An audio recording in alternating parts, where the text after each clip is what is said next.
పంకజం, చూసావా, నేను చెప్పానా లేదా మా ఇంట్లో సమస్యలు ఎక్కువసేపుండవని? నేనే అన్నీ చక్కదిద్దాను. అవునా అక్కా? ఎలా? మీ అన్నయ్య డబ్బు పంపించారా? అన్నయ్యదాకా ఎందుకు? నా తెలివితేటలు సరిపోవా? నేనొక పాత చిట్టీని తెలివిగా వాడి సమస్యను పరిష్కరించాను.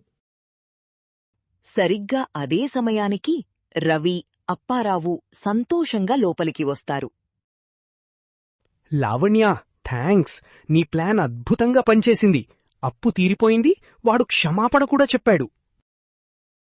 నువ్వు ఈ ఇంటి లక్ష్మీదేవివమ్మా. నిన్ను అర్థం చేసుకోలేకపోయాం. అది నా ప్లాన్కు లావణ్య కొంచెం సహాయం చేసిందంతే.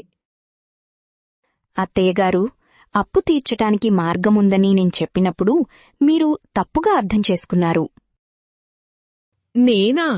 నేనేం తప్పుగా అర్థం చేసుకున్నాను? అప్పుడు నువ్వు అప్పారావును అమ్మడానికి మార్గముంది అన్నావు కదా. అమ్మా, లావణ్య అప్పు తీర్చడానికి మార్గముంది అంది. నువ్వే ఎప్పుడు తప్పుగా వింటావు. ఈ సంభాషణ అంతా వీడియో కాల్లో పంకజానికి స్పష్టంగా వినిపిస్తుంది. ఆమె నోరు తెరిచి ఆశ్చర్యపోతుంది. ఓహో, కదదా! అంటే ఇదంతా మీ కోడలి తెలివన్నమాట, మీరు కాదు.